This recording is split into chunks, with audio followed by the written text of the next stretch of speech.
esclarecer o que ocorre dentro da Igreja Cristã Maranata. Eu nasci lá nessa igreja, já fui introduzida desde criança e participei de praticamente tudo que é possível dentro dos âmbitos dessa igreja, tanto local, regional, nacional. Então eu vou tentar demonstrar para as pessoas que estejam lá dentro, mas que ainda não entenderam a gravidade de situações tais como a invenção de doutrinas humanas, e dar um pouco também do meu testemunho pessoal.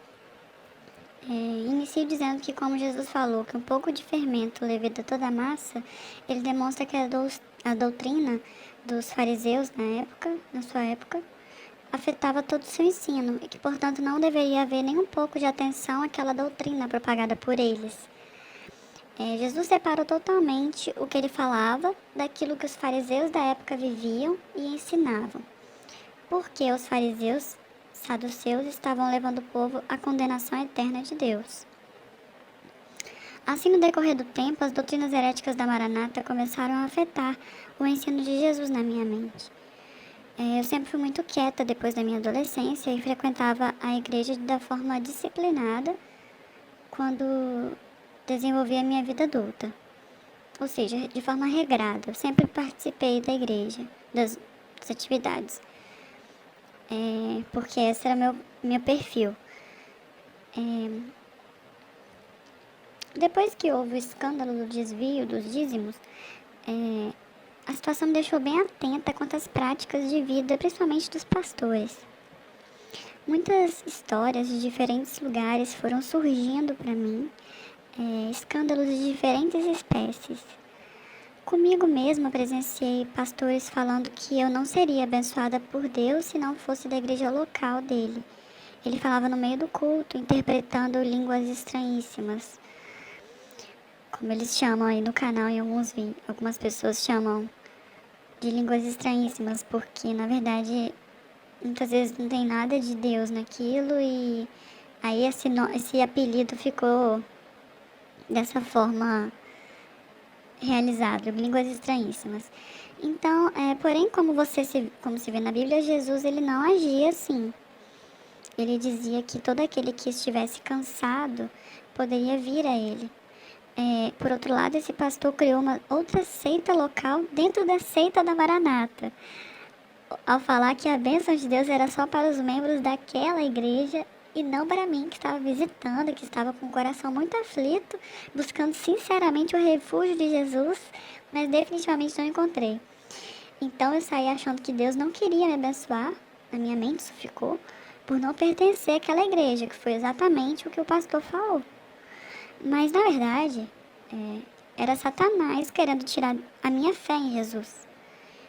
Primeiro porque bênção não é simplesmente pertencer a nenhuma igreja. Pelo contrário, diante de tanto ensino que frauda o ensino de Jesus e tenta tirar de nós a sua bênção, é melhor ficar em casa a participar desse tipo de sectarismo ou seita.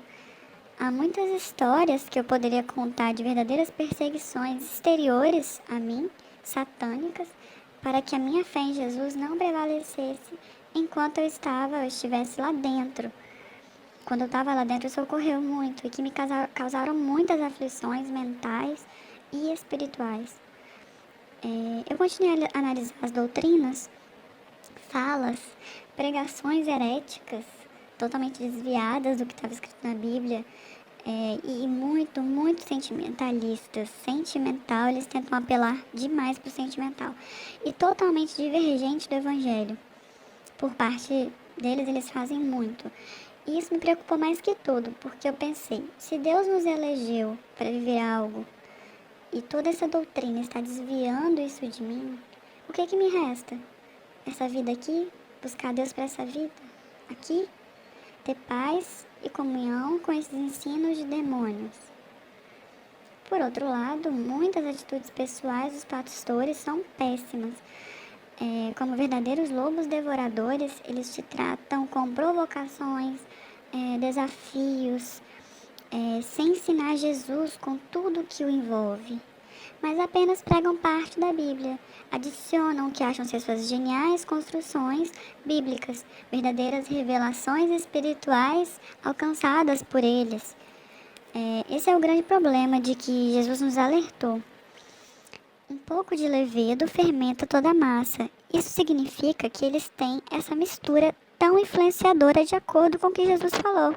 Então, sem perceber, isso te influencia em algum momento, de acordo com o que Jesus falou. Porque, por si só, isso já deveria nos alertar quanto a essas revelações além da letra. Isso porque Jesus não tem compromisso com outra coisa além da sua palavra.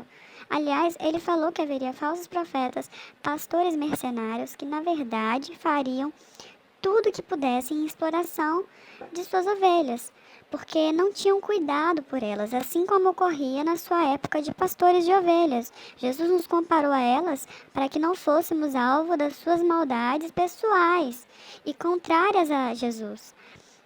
É assim que Satanás opera. Jesus disse que os fariseus e saduceus iriam ter a maior condenação, porque ensinavam errado e levavam o povo a serem filhos do inferno. Na verdade, já Jesus se colocou como o nosso bom pastor de ovelhas e comparou-nos às ovelhas que são bem cuidadas pelo bom pastor. Isso tem a ver com o nosso interior. A palavra diz que nós somos templo do Espírito Santo, apesar de eu já ter ouvido vários membros e pastores da Maranata dizerem que é a Maranata como igreja em seu templo, a casa da bênção. Eles falam que é ali o lugar de o Senhor Deus habitar para nos abençoar, mas isso é uma heresia, uma mentira contrária ao que está dizendo na Bíblia. Ao que está sendo dito na Bíblia por Jesus, sobre o que está dito sobre nós sermos o templo do Espírito Santo. Nós, seres humanos, somos o templo do Espírito Santo. Assim sendo, se Jesus é aquele que tem o verdadeiro ensino, ele é aquele que nos ensina o que é verdadeiramente o bem e não nos quer encaminhar para o mal. Isso que ele falou está mostrado na oração do Pai Nosso, quando ele fala que devemos orar pedindo que Deus nos livre do mal e não nos deixe cair em tentação. Claramente, Deus se importa com o nosso coração e quer nos desviar do mal que pode habitar dentro do nosso coração. O mal pode habitar aqui dentro do nosso coração. Quando ele fala de desviar-nos do mal, fala desse mal, dessa maldade. Não é necessariamente fatos, porque as perseguições que ele mesmo sofreu, ou que tantos sofrem, como ele falou que vós sofrereis perseguições, isso não é o mal maior do qual Jesus veio, sim, libertar a todos que estivessem ali aos seus pés, estivessem em busca de Jesus, em busca de um Deus. Por isso, nós não podemos deixar os ensinos dos fariseus atuais e suas mentiras hipócritas entrarem em nós. Porque todo o propósito do Evangelho vai ser perdido. E é o que Jesus disse sobre levedar toda a massa. Levedar toda a massa. Tudo o que ele ensinou pode ser estragado se houver um pouquinho em nosso coração dessas heresias satânicas. Jesus não se exaltou a si mesmo, mas ele disse que veio para servir e dar a sua vida pelas ovelhas. Então, irmãos, fiquem atentos, porque só firmado no verdadeiro evangelho é que Satanás não vai tirar a nossa fé.